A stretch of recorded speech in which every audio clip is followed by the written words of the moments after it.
I'm going to take a slightly more, I guess, critical view towards 1917, as in what does it mean for us kind of 100 years later. So I'll just read my remarks out, and everybody can hear me, right? Yes. Okay. As Paul Mason put it in The Guardian last week, the approach of the October Revolution centennial is met with three typical responses: a conservative condemnation, a liberal mixture of admiration and regret, and then the enthusiastic commemoration. On the one hand, the revolution is condemned. This means everything from a kind of standard, like, John Birch Society of Communism is bad, to various criticisms from various left groups, right? The revolution wasn't democratic, it was hijacked by intellectuals, the Bolsheviks dismissed the National Assembly, they gave land to peasants when they should have nationalized land, etc. These criticisms are further split on the relation of Lenin to Marx. Was Lenin true to Marx, and thus true to Marx's authoritarianism? Or did Lenin betray Marx? Was he too much of a traditional Marxist, in quotes, who affirmed labor rather than seeing capitalism as a potential to overcome labor? Everyone has a solution to the riddle of 1917. On the other hand, the revolution is praised. The Bolsheviks launched a series of revolutions that allowed former colonial and semi-colonial countries to assert their independence from imperialist powers. Lenin caught the imperialist powers off guard and launched a heroic war against imperialism. Communism increased the standard of living of various citizens after the war, allowing them to insert their industrial independence from imperialism, giving workers and oppressed people the empowerment that was denied to them under capitalism. But the problem is this could judge the outcome on the basis of capitalism itself. Certainly the Soviet Union stopped the march of Nazi Germany, but you didn't need Marxism to do that. The talk of the gains made by Marxists ends up being an apologia for the 20th century. Marxism has come to identify with progress under capitalism, or just with capitalism itself. I don't want to take a third position on the revolution, like I'm going to, go down the middle or something, but rather raise a question. What view tasks the present? The negative view presupposes that we know better. Lenin did policy X, and that is where everything went wrong. But do we know better? Why? Because we have the facts. The affirmative view just mirrors the negative view. History happened how it had to happen, and the Bolsheviks made it so by discovering the laws of history. I rather want to raise the October Revolution as the greatest attempt to change the world in human history, whose outcome has conditioned and even haunted history for the past 100 years. Meaning it has conditioned how we even reflect on it right now in this very room. We have failed to receive the task, and this is what makes us uncomfortable. Hence, we swear that we know exactly what went wrong, as if we were plumbers and we discovered the leak. Or we swear on the revolution in order to give meaning to something whose impact becomes daily more unclear. In order to do this, to raise it as a question, we have to return to what socialism was for Marx, for whom Lenin saw himself fulfilling. The view from 2017 on 1917 reflects not just the temporal distance, but perhaps even a distance from Marxism itself. Why did Lenin want socialism? Is it more ethical? Is it more just? Is it even more efficient, as Einstein put it? Karl Marx was the greatest critic of communism who ever existed. This part has been mostly lost. Communism, as Marx put it in a letter to Arnold Ruge in 1843, is a dogmatic abstraction, an expression which is still infected with its opposite, private property. Communism for Marx did not do away with private property. Rather, it generalized private property, making everyone capitalist and worker at the same time. It was infected with this ostensible opposite because its very goal presupposed private property. Literally, communism for Marx was the thoughts of every piece of private property, and by property he means us, by the way, turned against the wealthier properties, realizing competition better than any free market could ever do.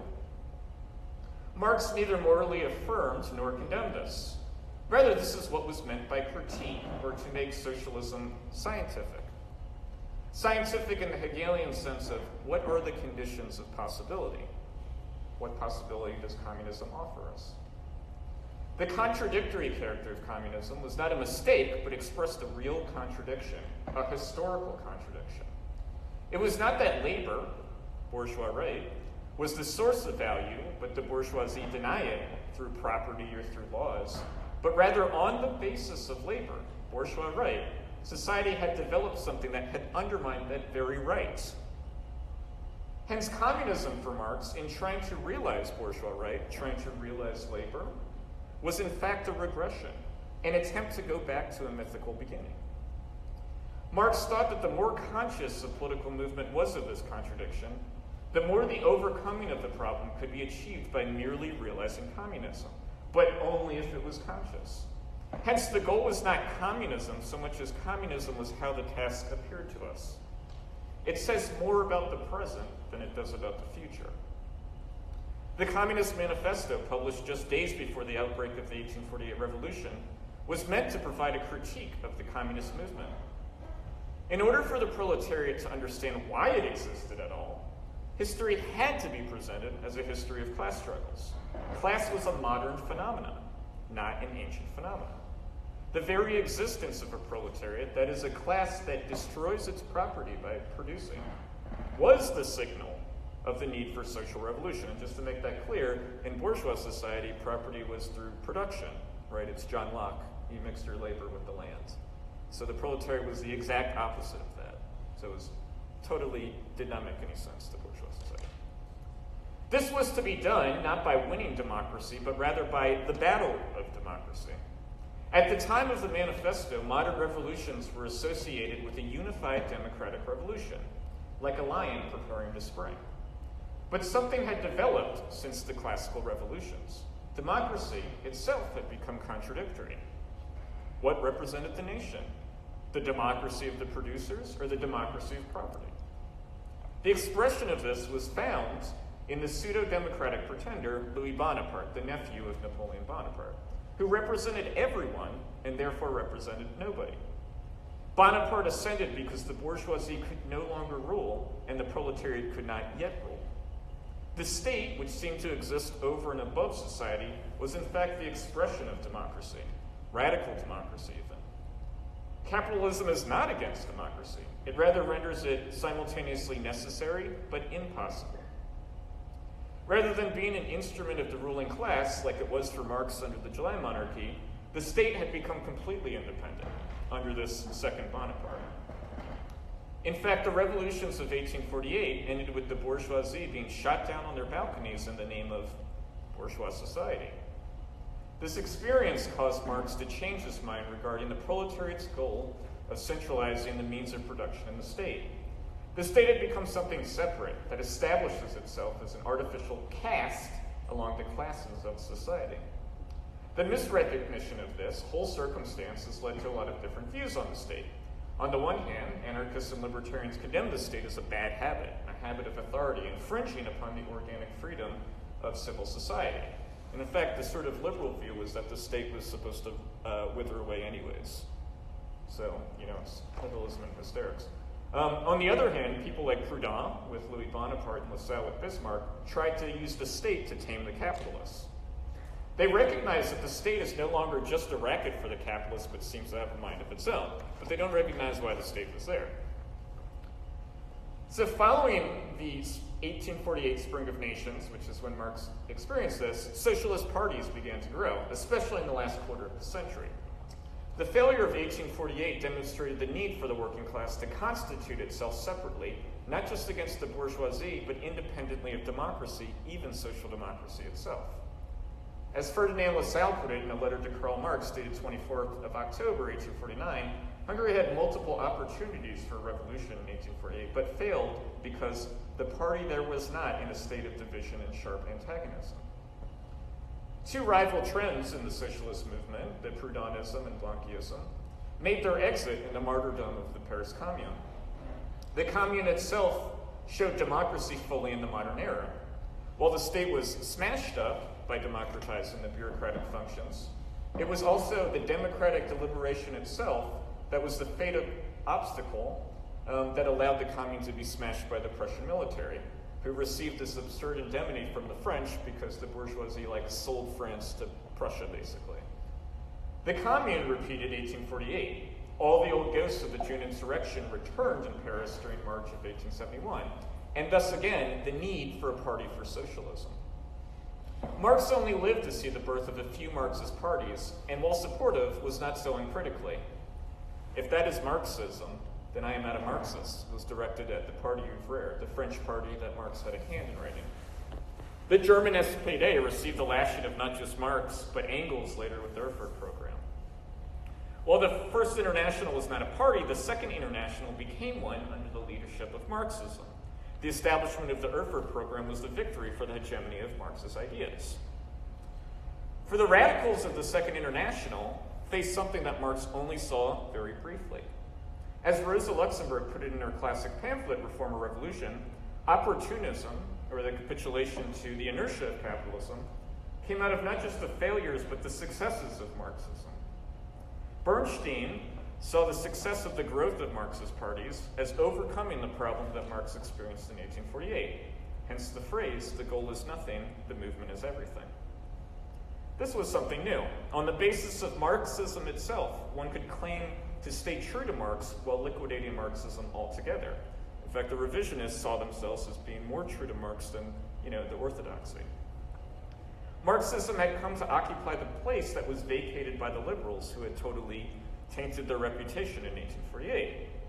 The success of Marx's influence created literally a new contradiction, Marxism.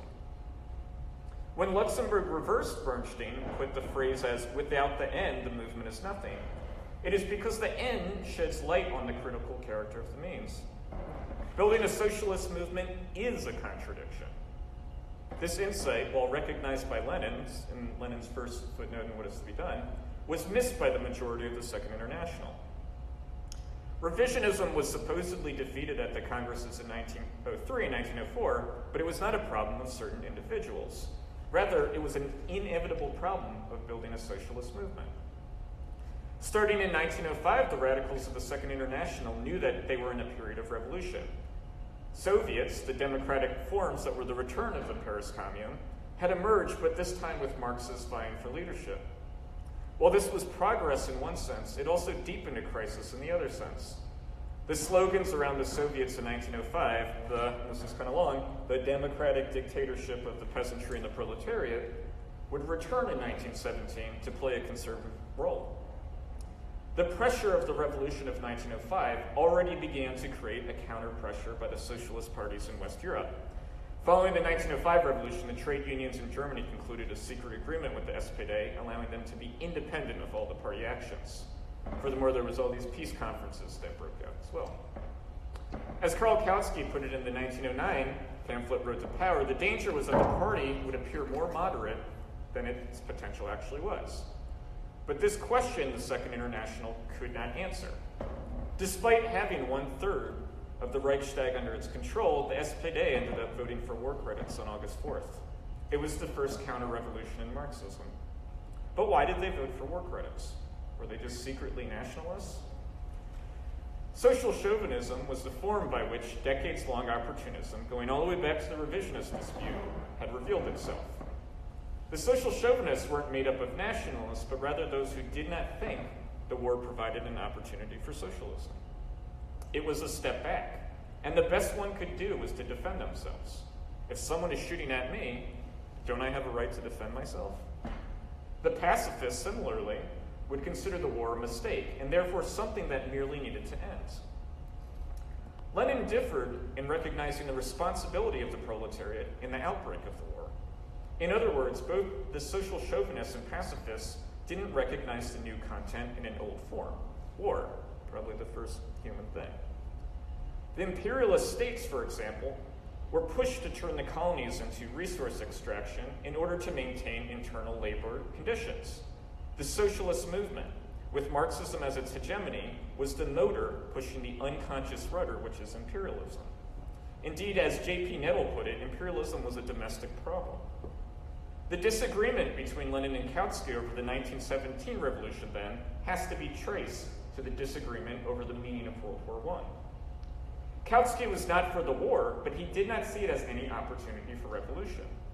Centrism, for Lenin, was worse than social chauvinism, precisely because Kautsky was trying to cover a history. A history, just like Marx and Engels, history is the history of class struggles, that could serve as a critique in the present. Kautsky wanted to preserve the Second International, which he saw splitting for absurd reasons. But Lenin wanted to make this into a history. In other words, Lenin was trying to redeem the crisis of the Second International, or as he put it in a response to Julius Martov, the stunning success of opportunism was also its Achilles heel. The rapid growth of a painful abscess on a healthy body can only cause it to burst more quickly and thus relieve the body of it. Kind of a disgusting metaphor. Okay, so on to the revolution then. The standard historiography of the revolution is that the February revolution was the bourgeois revolution, October was the proletarian revolution. But what does that mean? A bourgeois revolution after the Industrial Revolution, as a farce, falls below classical bourgeois revolutions. The bourgeoisie, as Lenin put it in 1905, are inconsistent. The experience of 1848 was the bourgeoisie rejecting their own revolution and then being massacred for it. The Soviets returned in February, but played a conservative role for most of 1917. The dual power, for example, was an anomaly expressing the contradictory character of the revolution. The Soviets were councils that governed regions without the police, without the special bodies of armed men, but voluntarily ceded power to the bourgeoisie. They did not yet recognize themselves as the executive power. The problem, as it was in 1848, in 1871, in 1905, and still today, was political.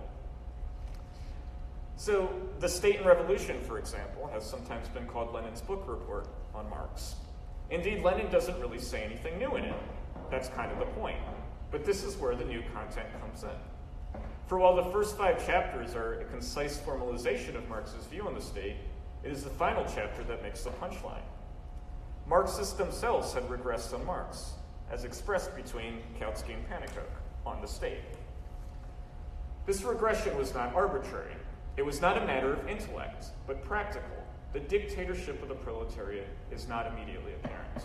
It wasn't apparent to the socialist movement, especially one that had become compromised. So I just have a few more paragraphs. Why did Lenin think the proletariat could take power, making a global dictatorship of the proletariat? It was the international situation. The war had nationalized the means of production, had given workers weapons, disciplined the democratic masses, and created resentment. But most importantly, it had decades-long socialist parties that could lead a revolution. As Lenin put it a year later, the year of 1917 had shown the essential lesson from Marx. You were either going to get the dictatorship of the proletariat or Bonapartism, or he puts it, the Bolsheviks or Kornilov. For the same conditions, which are the precondition for the dictatorship of the proletariat, are those that lead to Bonapartism, those that lead to imperialism. What the October Revolution showed was that the working class could constitute itself as a class, lead a revolution, and constitute a state. That is a real accomplishment, period. Whether or not that leads to communism is still only a theory. Whether or not a dictatorship of the proletariat is still going to lead to socialism, still speculation. At the end of the day, we must remember that not only must we reach the height of 1917, but actually go beyond it. 50 years ago was 1967. The new social movements of the New Left were peaking. They had offered new critiques of society and promised to go beyond the limits of their parents and grandparents. As the French communists put it in the streets of May 1968, the communism of the preceding generations was obsolete. 50 years after 1967, it's hard to consider how exactly that was true. Did the New Left progress or regress in the first part of the 20th century? Have we even overcome the problems of the New Left? We're told the struggle continues. Sure, but the right wing struggles against capitalism as well, from the incels up to the investment bankers. Regardless, any of our understanding of 1917 is to be colored through the rest of the 20th century. As we celebrate this centennial tonight, I would like to at least suggest that we at least consider all of our certainties regarding how we stand with respect to the October Revolution. The condemnation and commemoration both have certainty about them, but I rather raise what remains and what continues to be ambivalent and obscure. I have a quote from Lenin, but if that's already too much. This is from the closing part of the Renegade Kautsky. And so I'll only read a little bit of it. And I think it's a good argument for, like Lenin's like, okay, I'm going to make a case for the revolution in general. I'll do my best Lenin impression. The Bolsheviks' tactics were correct. They were the only internationalist tactics, because they were based not on the cowardly fear of a world revolution, not on a Philistine lack of faith in it, not on the narrow nationalist desire to protect one's own fatherland, the fatherland of one's own bourgeoisie, while not giving a damn about all the rest, but on a correct estimation of the revolutionary situation in Europe. These tactics were the only internationalist tactics, because they did the utmost possible in one country for the development, support, and awakening of the revolution in all countries. These tactics have been justified by their enormous success. For Bolshevism, not by any means because of the merits of the Russian Bolsheviks, but because of the most profound sympathy of the people everywhere for tactics that are revolutionary in practice, has become world Bolshevism, has produced an idea, a theory, a program, and tactics which differ concretely and in practice from those of social chauvinism and social pacifism. Bolshevism has popularized throughout the world the idea of the dictatorship of the proletariat, has translated these words from Latin, first into Russian, and then into all the languages of the world, and has shown by the example of Soviet government that the workers and poor peasants, even of a backward country, even with the least experience, education, and habits of organization, have been able for a whole year, amidst gigantic difficulties, amidst a struggle against the exploiters, who are supported by the bourgeoisie of the whole world, to maintain the power of the working people to create a democracy that is immeasurably higher and broader than all previous democracies in the world, and to the creative work of tens of millions of workers and peasants for the practical construction of socialism. Not only the general European, but the world proletarian revolution is maturing before the eyes of all, and it has been assisted, accelerated, and supported by the victory of the proletariat in Russia. All this is not enough for the complete victory of socialism, you say. Of course it is not enough. One country alone cannot do more. But this one country, thanks to the Soviet government, has done so much that even if Soviet government in Russia were to be crushed by world imperialism tomorrow, it would still be found that Bolshevik tactics have brought enormous benefit to socialism and have assisted the growth of the invincible world revolution.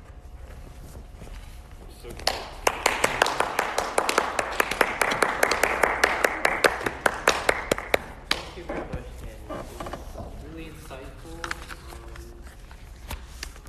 I really appreciate taking the time to write that out and share your thoughts with us.